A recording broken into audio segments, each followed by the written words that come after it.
오늘은 시편 8편 1절부터 9절까지 말씀을 가지고 벽을 눕히면 다리가 된다. 이 벽을 눕히면 다리가 된다라는 제목으로 하나님 말씀 함께 시간 나누도록 하겠습니다. 오늘 설교의 제목 좀 독특합니다. 벽을 눕히면 다리가 된다. 여러분 이 말을 듣는 순간 어떤 생각이 드셨어요? 저는 이 명언을 딱 듣는 그 순간 참 이게 발상의 전환이구나 그런 생각이 들었습니다. 벽을 눕히면 이 벽인 줄 알았는데 힘껏 밀었더니 벽이 오히려 다리가 됐다는 거예요. 이게 누가 한 말인가 찾아봤더니 미국의 아프리카계 인권운동가였던 안젤라 데이비스가 한 말이래요. 누군지 모릅니다. 이 사람이 누군지는 안젤라 데이비스 몰라요 누군지는. 근데 이 사람 말이 이렇게 유명하더라고요. 벽을 눕히면 다리가 된다. 아마 이 사람이 이 말을 하는 게 이런 것 같아요. 인생 살다 보게 되면은 벽 같은 걸 만나지 않겠습니까? 인생이 호락호락 안 하잖아요. 벽 같은 걸 만나면 벽 앞에서 어떤 사람은 좌절하고 포기하는 인생이 있는가 반면 어떤 사람은 인생의 벽에 만났을 때 좌절하거나 포기하는 것이 아니라 도전해보고 용기를 내가지고 밀어본다는 겁니다. 그러더니 오히려 벽 같은 그것이 넘어졌더니 내가 건널 수 있는 다리가 되었다는 거. 아마 그런 맥락에서 이 메시지가 많은 사람들에게 이 좌절의 벽 앞에서 머뭇거리지 말고 도전해보라, 용기를 내어라, 이런 말로 아마 많은 사람들이 이 말의 명언으로 마음에 새기는 것 같아요. 저는 이 말을 보면서 그런 생각 들었습니다. 신앙적으로 해석하게 되면은 벽이라는 게 어떤 겁니까? 불가능이죠. 어떻게 벽을 우리가 밀 수 있겠습니까? 근데 저는 이걸 이렇게 해석하고 싶었어요. 벽은 내가 할 수 없는 겁니다. 인생이 불가능해요. 그러나 이 벽이 다리가 될 수 있는 길이 있습니다. 언제 가능하냐? 하나님과 함께하면 가능하다는 것이죠. 하나님과 함께하면 아무리 높은 벽이라 하더라도 내가 미는 게 아니에요. 하나님이 밀어주시는 겁니다. 그러면 하나님과 함께하면 얼마든지 우리 인생의 벽은요, 내 인생의 삶을 건너게 해주는 다리가 될 수 있다는 것이거든요. 높으면 높을수록 더 좋아요. 더 먼 다리가 되기 때문에 그런 겁니다. 그렇기 때문에 인생의 삶이라는 것이 고통이 크게 옵니까? 그러면 큰 복이 준비되어 있다는 거예요, 여러분요. 여러분 삶에 오늘도 벽 같은 인생이 돼서 아무리 밀어도 힘이 없을 때 오늘 하나님의 도움의 손길이 여러분의 인생의 모든 벽을 밀어가지고 여러분이 그 벽을 다리로 만들어가 하나님의 그 넓은 세상에서 하나님을 찬양하며 걸어가는 여러분 다 될 수 있기를 주님의 이름으로 축복합니다. 그래서 제가 이걸 보면서 이런 거예요. 벽이 밀면 다리가 된다. 이런 거를 제가 볼 때 이게 관점의 전환 같아요. 관점의 전환. 내가 똑같은 벽을 보더라도 이걸 어떻게 보느냐, 이 관점의 전환에 따라서 인생은 달라지게 돼 있다는 겁니다. 그러다 보니 사람이 세상을 바라보는 눈, 내가 어떤 마음으로 세상을 바라보고 내가 어떤 마음으로 사람을 바라보느냐가 이게 정말 중요하다는 겁니다. 관점에 따라서 다르다는 거거든요. 여러분 예를 들면 이렇게 한번 설명드려 볼까요? 여러분 항상 똑같은 자리에 앉은 사람은요 똑같은 것만 보게 돼 있습니다. 여러분도 그렇죠? 여러분 지금 여러분 앉은 자리 1년 360일 똑같아요. 여러분요. 어떻게 한결같이 그렇게 똑같게 앉아 계세요? 그 자리를. 여러분 이 예배 드릴 때도요 자리를 그 자리에만 앉게 있기 때문에는 그 자리에서 듣는 그 느낌밖에 모릅니다. 근데 한번 다음 주 수요일 날 여러분 다음 주 수요일 날은 또 설 연휴 때문에 쉬는군요. 하여튼간 여러분 예배 때 자리를 바꿔서 한번 앉아보세요. 그러면은요 보지 못했던 것이 보이고 들리지 않은 것이 들리게 됩니다. 여러분 이런 것들이 뭐냐면요 이 발상의 전환이고 관점의 전환입니다. 내가 다른 자리에 앉아보면은 보지 못했던 저의 옆모습이 얼마나 라인이 좋은가가 보여진다는 거예요. 여러분 앞에서 보니까는 이상해 보이지만 옆에서 보면은 라인이 살아있구나 이런 걸 볼 수 있다는 거죠. 여러분 그렇기 때문에 사람은 어디에서 무엇을 보느냐에 따라서 얼마든지 바뀔 수 있다는 겁니다. 이게 관점의 변환이라는 거예요. 여러분 그래서 제가 볼 때는요 세상 사람들은요 대체로 두 가지 관점을 가지고 살아갑니다. 하나는 낙관주의와 비관주의가 있어요. 낙관주의는 뭐냐면은 무조건 좋다는 거예요. 좋은 게 좋은 거라는 겁니다. 근데 여러분 지나친 낙관주의는요 오히려 불안합니다. 근거 없는 낙관주의는요 어찌 보면은 희망 고문밖에 안 돼요. 여러분요. 또 비관주의는 더 말할 것도 없습니다. 매사에 모든 걸 부정적으로 보고 삐딱하게 보는데 인생이 제대로 펼쳐지겠습니까? 여러분 그래서 우리들의 삶에는요 세상이 비관주의와 낙관주의가 있는 세상에서 우리 그리스도인들은요 어떤 관점을 가지고 살아야 될까요? 비관주의로 살아야 될까요? 낙관주의로 살아야 될까요? 어느 도 살아야 될까요? 둘 다 아닙니다. 우리 그리스도인들은 이 땅을 삶을 살아갈 때 비관주의도 낙관주의도 아닌 하나님의 관점으로 세상을 바라볼 줄 믿습니다. 하나님의 눈으로 보는 거예요. 하나님의 눈으로. 세상의 비관주의, 낙관주의가 아니라 하나님의 눈으로 나를 바라보고 세상을 바라보면 보이지 않은 것들이 보이게 된다는 거예요, 여러분. 여러분, 그래서 하나님은요, 여러분의 눈을 지금 바꾸는 작업을 하고 있는 거예요. 여러분의 시각을 바꾸고 하는 거예요. 왜 고난이 여러분에게 온지 아십니까? 고난을 당해보면 새롭게 보지 못한 것이 보이게 되어 있습니다. 오늘 시편 8편은요 그런 내용이에요. 다윗은 하나님 앞에 끊임없는 훈련을 받았습니다. 많은 연단을 받았어요. 다윗이 그렇게 많은 훈련과 연단을 받아봤더니 그는 세상을 보는 관점이 하나님의 눈으로 보기 시작한 거예요. 하나님 눈으로 보기 시작했더니 그 다윗의 눈에는요 모든 게 어떻게 보이느냐. 여러분 오늘 1절 보세요. 1절. 자, 1절 보면은 다윗이 하나님의 관점 봤더니 세상과 사람이 이렇게 보였다 그럽니다. 자, 1절 말씀 읽겠습니다. 시작. 여호와 우리 주여, 주의 이름이 온 땅에 어찌 그리 아름다운지요, 주의 영광이 하늘을 덮었나이다. 아멘. 자, 이 1절과 똑같은 게 있는데요. 여러분 9절 보세요. 9절. 자, 9절도 한번 읽어볼까요? 9절입니다. 자, 읽겠습니다. 시작. 여호와 우리 주여, 주의 이름이 온 땅에 어찌 그리 아름다운지요. 아멘. 자, 1절에서도 다윗은 얘기합니다. 하나님이 주신 세상이 너무 아름다워요. 주의 영광이 하늘을 덮었습니다. 이렇게 말하고 마지막 9절에 가서도 여호와 우리 주여, 주의 이름이 온 땅에 그리 어찌 아름다운지요. 1절과 9절을 똑같게 마무리해요. 이런 거를 여러분 뭐라 부르냐면 이것을 수미상관 이렇게 부른다. 수미상관. 수미상관 들어보셨죠?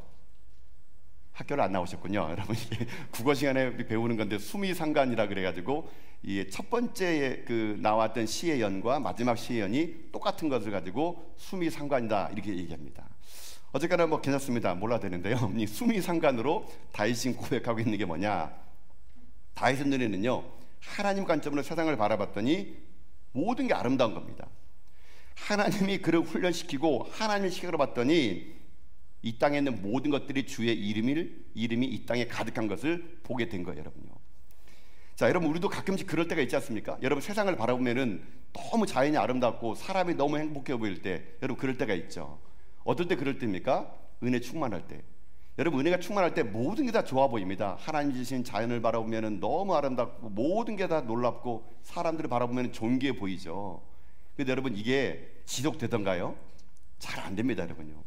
인간이라는 게 은혜를 계속 받지 않으면은요, 인간은 이 은혜가 고갈되면은 그렇게 줬던 하늘도 여러분 내가 은혜 바닥에 떨어지면은요, 왜 이렇게 비를 내리는지, 왜 이렇게 추운지, 맨날 이게 뭐 날씨가 이런지 똑같은 하늘인데도요, 내가 은혜가 바닥에 나면은 이게 어떤지 아십니까? 비관적으로 보이기 시작하는 겁니다. 이게 바로 인간이에요, 여러분. 여러분 근데 다윗은 달랐습니다.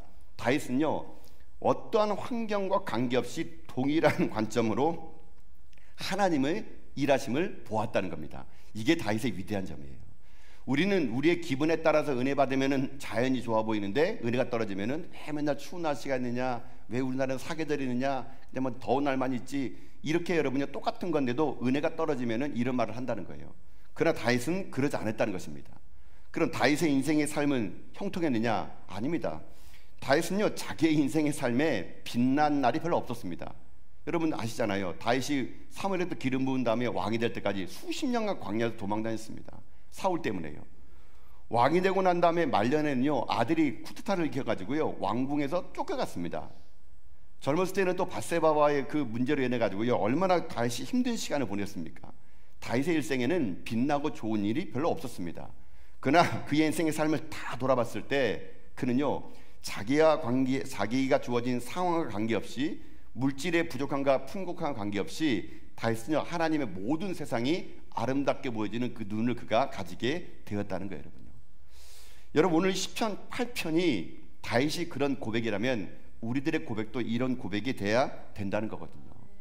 내 관점에서가 아니라 하나님의 관점에서 세상을 바라보게 되면은 이 세상은 망할 세상이 아니라 하나님의 일하심이 나타날 세상이 될 수 있을 수 있다라는 거예요, 여러분요. 여러분 그렇기 때문에 여러분의 눈이 달라져야 됩니다. 시각이 달라져야 됩니다. 세상을 바라보는 관점이 사람들의 눈이 아닌 하나님의 말씀의 시각으로 바라보게 되면 모든 게 아름답고 모든 게 하나님의 영광이요 모든 게 하나님의 일하심이 될 수 있다는 거예요, 여러분. 이런 하나님의 아름다움을 우리가 볼 줄 알아야 되는데 왜 잘 안 될까요? 그것은요, 아직 내 안에 자아가 너무 많아서 그래요. 자아가. 내가 내 생각이 너무 많으면요, 하나님 생각으로 세상을 보지 못합니다. 여러분, 그래서 이런 말을 제가 일전에 해준 적이 있어요. 신앙생활을 내 뜻대로 내 자아대로 하는 것을 뭐라 부르느냐, 제가 일전에 여러분에게 이런 말을 했던 것 같아요. 그런 인생을 촛불 켜는 인생이라고. 촛불 켜는 인생. 촛불을 킨다는 게 뭐냐면요, 촛불은 내 의지, 내 뜻, 내 관철을 얘기하는 겁니다. 촛불은 내 뜻대로, 내 감정대로, 내 느낌대로 내가 인생의 빛을 비추겠다는 것이 촛불이에요. 그러나 촛불을 켜는 인생 가운데 이런 인생은 한 가지 잃어버린 게 있습니다. 뭘 잃어버렸냐? 별을 잃어버립니다. 별을. 촛불로는 자기 인생의 삶을요, 비칠 수가 없습니다. 자기 인생의 삶을 걸어갈 수 없어요.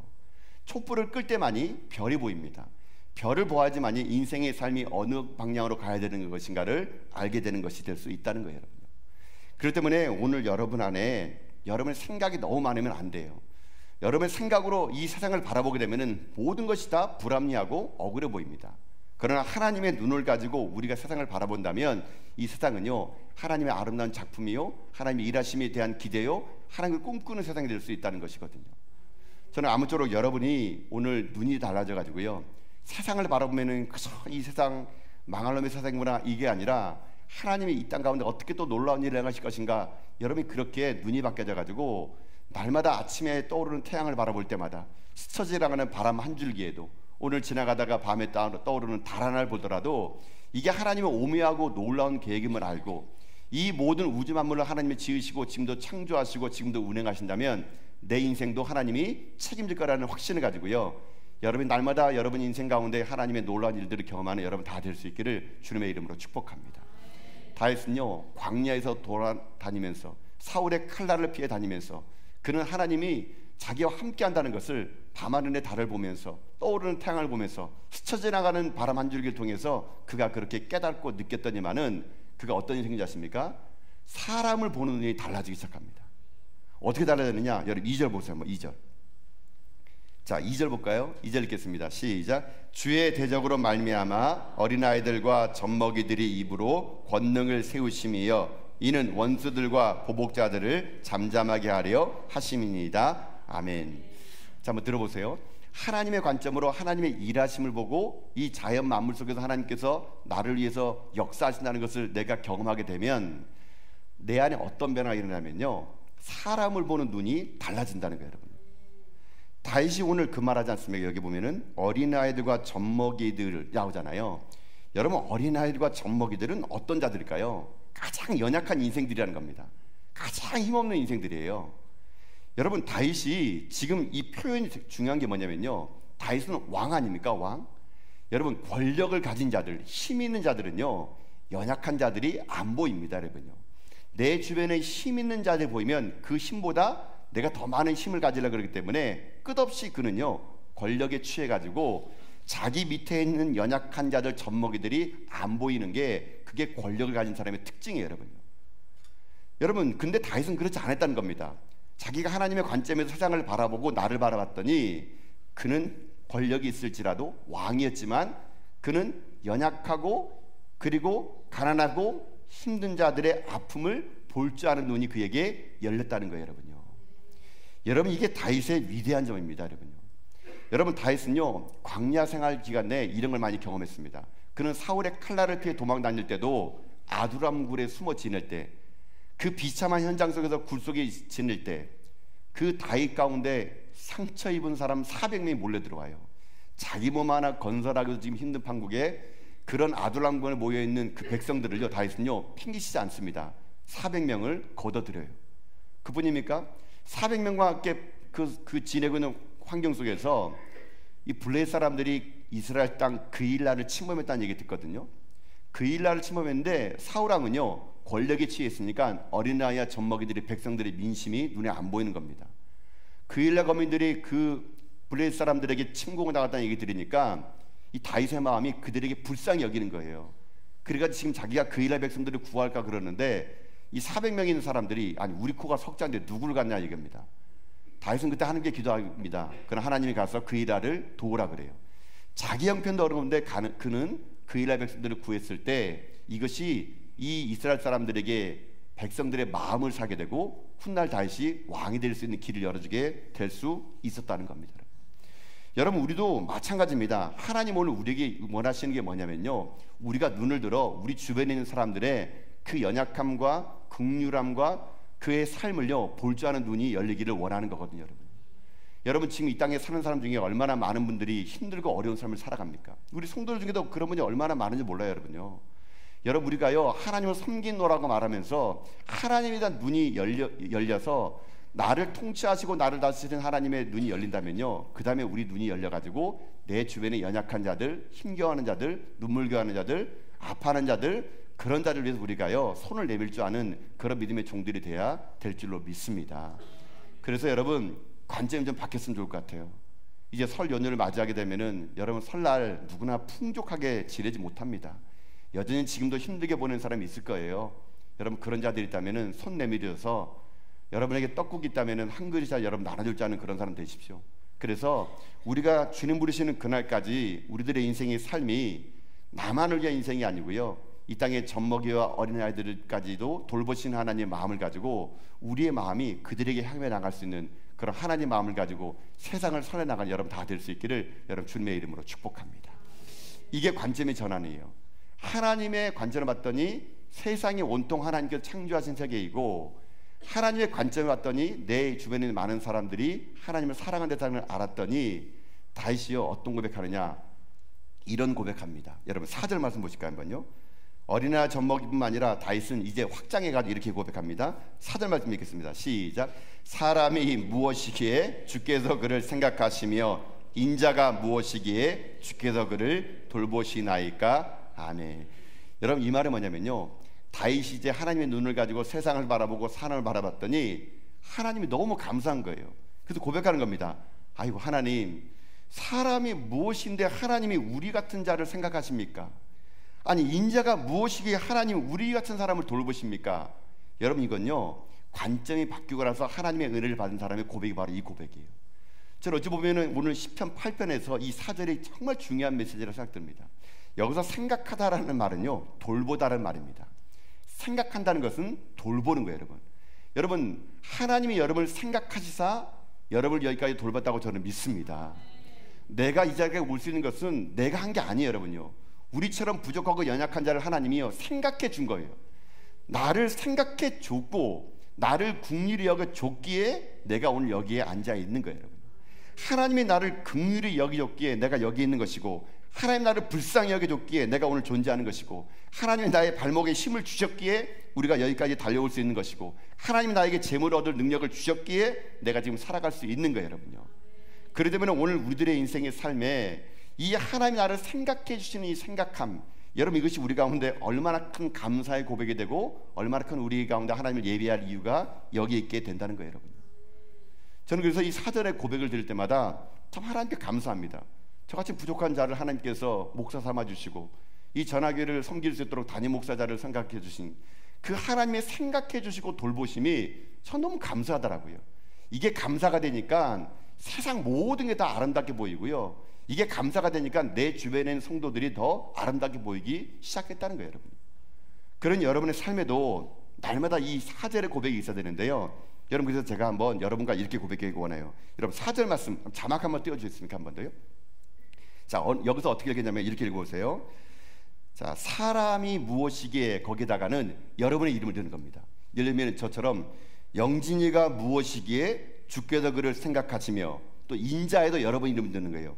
영진이가 무엇이기에 주께서 그를 돌보시나이까. 무슨 말 아시겠죠?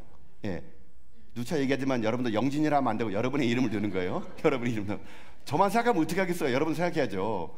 그리고 여러분 이 사람이라는 곳에 여러분의 이름, 인자라는 곳에 여러분의 이름을 넣어가지고 한 번 더 읽어보면은 이게 얼마나 은혜가 되는지 모릅니다. 자, 한번 읽어봅시다. 여러분의 이름을 넣어가지고. 자, 읽겠습니다. 시작. 영진이가 무엇이기에 주께서 그를 생각하시며, 영진이가 무엇이기에 주께서 그를 돌보시나이까. 아멘. 여러분 믿습니까? 우리가 무엇이기에 하나님이 우리를 이렇게 생각하십니까? 우리가 무엇이기에 하나님 우리에게 돌보십니까? 우리는 전적인 하나님의 그냥 은혜를 받은 존재예요. 여러분요, 그런 은혜를 받은 우리들이 하나님의 자연 만물을 바라보면서 오늘도 나를 돌보시고 함께 하신 하나님을 어찌 찬양하지 않을 수가 있겠습니까? 내가 그런 은혜를 받은 사람이라면 내 주변에 있는 사람들을 어찌 내가 아끼고 섬기는 것이 당연한 것이 안 되겠습니까? 저는 그래서 여러분 날마다 이 사절을 잊지 않길 바랍니다. 하나님, 내가 무엇이기에 나를 생각하시고, 하나님, 내가 무엇이기에 나를 오늘 돌보셔가지고 나에게 이런 많은 은혜를 주십니까? 여러분, 다윗이요, 왜 이런 고백하냐면요, 다윗이 나중에 훗날 그 성전을 지으려고 그래요. 근데 하나님이 다윗에게 너는 피가 많이 묻어가지고 성전 짓는 걸 허락하지 않습니다. 그러더니 다윗이 그럼 어떻게 해요? 그러니까 하나님이 너의 후사가 너에게서 난 아들이 내 성전을 지을 거라 얘기합니다. 그래서 하나님은 다윗에게 그런 약속을 합니다. 여호와가 너를 위하여 한 왕조를 세울 거라고. 그러니까 다윗이 이제 하나님께서 나를 위해서 그런 왕조를 세울 거라는 걸 말을 듣자, 여러분, 다윗은요 역대상 17장 16절에 가서 그는요 그 하나님 말씀을 듣고 이렇게 고백합니다. 자, 역대상 17장 16절을 이 현대인의 성경이거든요. 이 현대인의 성경을 읽으면은 좀 더 의미가 다가옵니다. 자, 한번 다윗의 심정으로 한번 이 말 읽읍시다. 시작. 그러자 다윗은 성막에 들어가서 여호와 앞에 앉아 이렇게 기도하였다. 여호와 하나님이시여, 나는 누구며 내 가족은 무엇인데 나에게 이런 축복을 베풀어 주셨습니까? 아멘. 어떤 내용인지 아시겠죠? 다윗이 자기는 성전을 못 짓는다 그러니까 하나님께서 내가 너의 왕조를 영원하게 세울 거라고. 그러니까 다윗이 그 말을 듣고 하나님 성막에 들어가서 기도했대요. 하나님, 내가 누군데, 내 가족이 뭔데 하나님은 이렇게 놀라운 복을 내게 주십니까? 다윗이요 그 하나님의 은혜가 너무 감사한 거예요. 그러면서 이 하나님께서 내가 누구라고 너와 내 집에 축복을 베푸십니까 하면서 다시 한마디 더 고백합니다. 17절이거든요. 자, 17절도 우리 현대인의 성경을 한번 읽읍시다. 자, 읽겠습니다. 시작.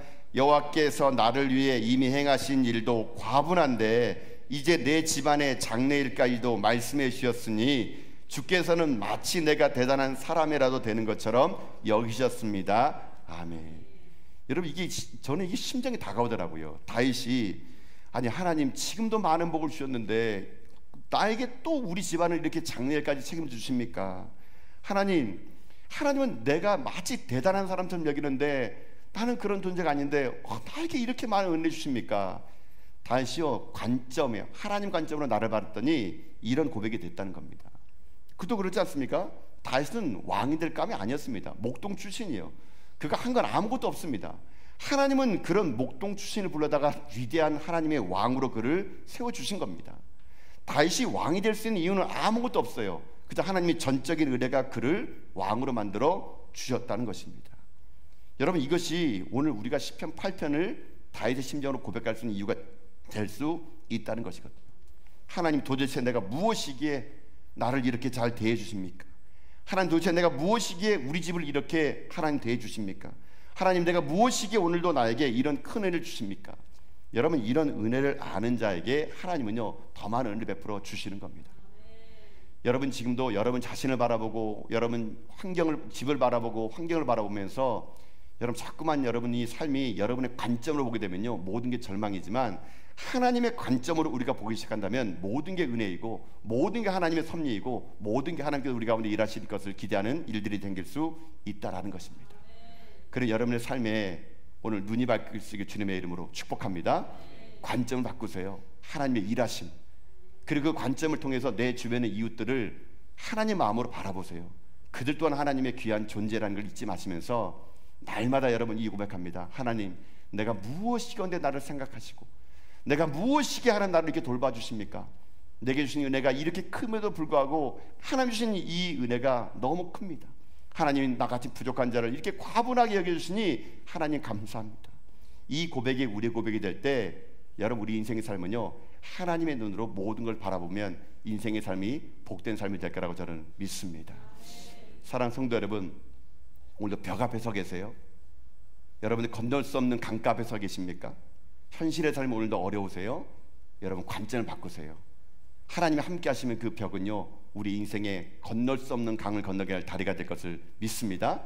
그러니 절망하지 마시고 상황 바라보면서 포기하지 마시고 하나님 주신 은혜를 세워보시는 가운데 하나님께서 주시는 놀라운 일들을 기대하며 나가는 시편 8편의 주인공이 여러분 다 될 수 있기를 주님의 이름으로 축복합니다. 아멘.